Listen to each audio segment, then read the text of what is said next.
Hey there everyone, Lord Fidget here with another Aether Raids gameplay video. This video covers, I was about to say the recently completed Light Season, but it really wasn't all that recently completed. I'm quite late on this. I just really couldn't find the time to get the commentary and editing done, but oh well, here I am now. So this map is a prison setup. You can see from the fact that there's really only one way for the enemies to move towards you. I ended up deciding to break the Panic Manor and have Gullveig take out the Azura. There is no far save on this map, interestingly enough. There is a near save though with the Robin, and here actually what happened was I had Gullveig take out the Libra, and then I realized that I had Ivy in enemy threat range, and I actually kind of freaked out about that for a little bit. You see, I tried to take out the Veil to take care of that, but the Robin did have the near save, and I refreshed the Gullveig, and then eventually what I realized is, wait a minute, it's Ivy fighting a Veil. That's not actually a problem. So as you can see, she just was able to take her out in one shot, and all of my worries were for naught, because that was a perfectly valid matchup to leave her in. That's really it. I think, yeah, the Hector has, Armor March, but it really doesn't matter because he doesn't have any armored friends anymore. He is now a one-move fellow, and it's going to be a pretty easy task to just pick up the Aether structures and then have somebody finish him off. Looks like that someone is Ivy. For match number 2, oh, this actually was a pretty interesting map.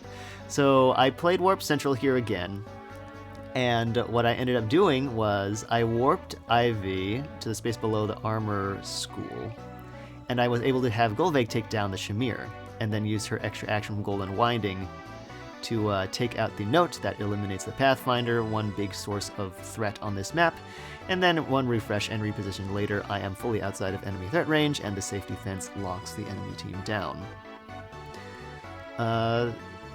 That really leaves the only serious threat here as the Kvasir, at least on the enemy phase side, where I would be worried about having them attack into me. And I was able to get rid of the Edelgard and just kind of chill out here at the bottom of the map. The enemy team does not have a refresher. They were just forced to kind of advance towards me, and I actually did end up having a lot of trouble dealing with that Kvasir. She's just so ridiculously fast and has all that damage reduction. Of course, the damage reduction is only on the first, I think it's the first attack of the first round of combat in either phase. So between Ira landing that chip damage and Gullveig going in for the finishing blow, I was able to take her down. And then I almost decided to break the Dark Shrine before I realized, wait a minute, there's no Divine Vein Flame that would stop him from moving to the spot where the Dark Shrine is. I'd better not break it, because if he attacked, I don't know if he would have gotten a KO, but he might have. If he didn't, he would have died. So I just decided to wait an extra turn, and now I do have the ability to trap the Asker using the considerable warp power this team has at its disposal. The bolt trap was not real. It really didn't matter at this point. I do have, of course, one-range units that could take him out at that range where he can't counterattack, even if the bolt trap had been real. For match number 3, I played Warp Central again against, whatever you call this. I guess this is kind of a prison setup as well. The enemies can really only go through that weird channel on the left-hand side. I decided to take out the Sothis and also break the catapult to, of course, stop the catapult from breaking my safety fence. And so the safety fence is able to lock down the enemies on this first turn here. And then I think I ended up playing things in such a way that the Azura was forced to attack, if I remember correctly. I think I did something along those lines. So that would be Gullveig attacks the note, yes, and then after breaking the bronze throne? Whatever throne that is. Oh, no. Oh, that's interesting.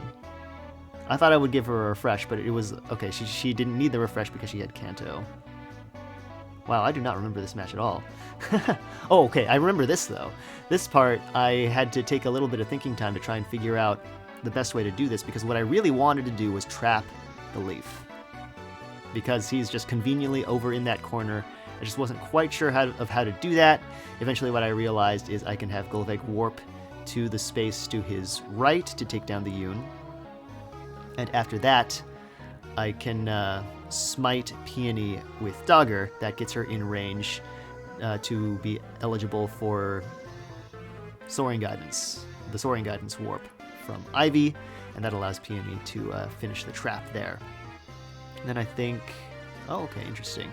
I broke structures in such a way that I was able to maintain the trap if I had needed to. Of course, I didn't need to. Match number 4, another prison setup.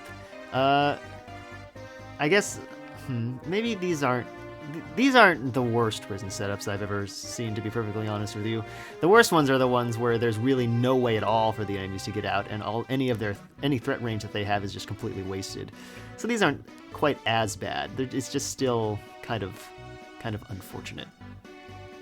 I used a series of repositions here to get everyone to safety, and I actually did underestimate the difficulty of the cleanup on this map. I thought it would be basically a walk in the park, and turns out because of the savior structure, I forget which one the Idun had. I think it was Far, and of course the Delthea being able to have those long range warps. I had a lot more trouble closing the map than I was expecting to. So here I was a little afraid of how that Delthea might warp at me. So I did decide to try and get... okay, so the Idun does have near save. Interesting. Oh, okay, I used Dagger's Pathfinder here to get Peony to refresh Ivy. Interesting. I guess I could have also used Wings of Mercy. Using Dagger there is kind of dependent on having her on the team, which of course she was only here because of being a bonus unit in this particular instance. The core mythics on this squad are Nerthus and Peony, just because of the action advantage they provide. So that's an interesting little tidbit. I was a little worried about leaving Ira in range of Medeus until I realized, wait, she can probably just kill him. And it was a lot closer than I expected, so that was a pretty scuffed sequence there, but got a victory in that map. For match number 5, we have a true prison setup, and I just deployed my wall-breaking team here to claim my free win, because that's what these maps are. Unless... I think I've discussed this before. Really, the only reason I would lose a unit on one of these is if I get overconfident and break a structure before I'm ready to have that structure broken. But here I just decided to really take my time with it. Of course, with triangle attack and 2-shot dead eyes, Alchrist makes this a very easy task. So, yeah, not really a whole lot to talk about here. I think I ended up... What did I do? Because you do have to break a structure eventually, right? Because otherwise the enemies are just going to hide out on that top row, and you will lose the ability to attack them. Here, it looks like I decided to take out the Triandra. That seems to be... I mean, that's definitely the best course of action, right? To take out the Triandra so the rest of the enemies can't really advance toward you as much, because they don't have the refresher power. So yeah, probably Nerthus, yeah, breaks the Bright Shrine, Alchrist takes out the Triandra, and then refresh, reposition to get out of threat range. I wasn't quite accounting for the rescue. If that had been returned, I would have been in a little bit of trouble, probably. Although it does heal. So I don't know. For match number 6, I played Warp Central again into this team. Oh wow, this is another, if I recall correctly, this is another fairly scuffed clear, because I overestimated rather, my team's ability to deal with that Fjorm.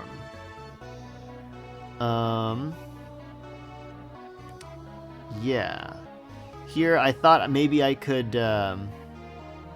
two-shot the Nerthus two-shot the Note with Nerthus and get the Gale Force off. I actually almost got tricked by the 5 damage that she took, but the 5 damage was just from Triandra's weapon.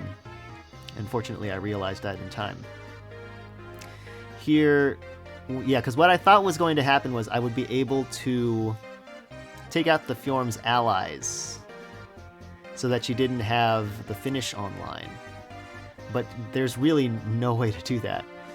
And fortunately, in that specific location where I put Gullveig, she was able to take her out. If I had attacked from next to the right of Nerthus, I believe I previewed that combat, and it did not. That would not have worked, which I thought was a little odd. I actually don't think she has the speed boosting support with Ivy yet, so I'm not sure. I'm not really sure what exactly happened there. But yeah, basically, I thought I would be able to take out the Fjorm really easily, and I most certainly could not. And fortunately, I was able to hit the speed requirement to take her down. Here, the Triandra doesn't have Soaring Guidance, so I was safe from the Lysithea, and the Lysithea is forced to just kind of wander around. I think I did briefly consider trapping her, but the rest of my team is kind of far away. So I decided to just kind of hover out of range, go for the Aether Fountain, Aether M4A is the structure that's left there. And I think I already hit the real Hex Trap, so I knew that it was the fake one. And I mean, even if it hadn't been, I still had the Peony Refresh. For match number 7, we have another prison setup. This one, I was actually a little worried about the Tana, just because of her warp capability.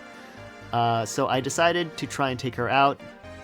I actually underestimated the Corrin here. Fortunately, with the Peony in the same column as Gullveig, she was able to land the KO. And I was able to lock down the enemies on turn 1 with the safety fence.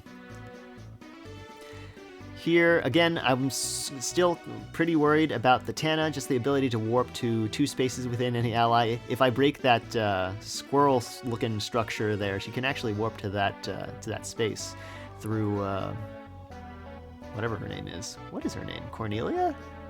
I want to say that's what her name is, but I actually don't remember. So, fortunately, with the reposition, I was able to take the Tana out here. And now it's just having to deal with the enemies as they advance down that narrow opening on the left-hand side. I actually left Ira in the bolt trap range, forgetting that it was turn 3 and it would hit her. And interestingly, here, what I decided to do was actually jump into the enemy's structure here, just break some stuff and move in to take out the Yoon, which at first glance seems a little dangerous. It seems better to just let the enemies keep coming down the narrow path on the left side. But what I decided was I didn't really want to have to deal with the Kvasir hiding behind all of those enemies, because it would have just been a little painful to have to take them all out in order to get to her.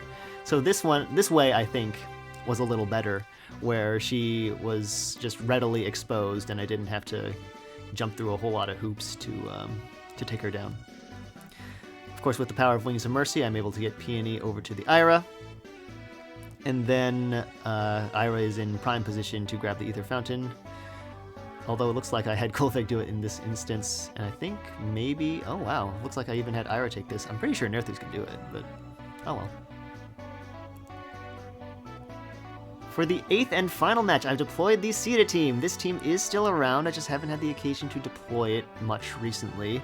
but this is certainly one of those occasions. As you can see, the way the structures are set up on this map, the cavalry actually can... There's a way for me to position my units such that the cavalry cannot move. They will not move because they cannot get to any targets. So I took full advantage of that, and I also took full advantage of the fact that Claude is not actually that much of a menace without any of his bonuses. So I had Caeda go in, take him out on turn 1.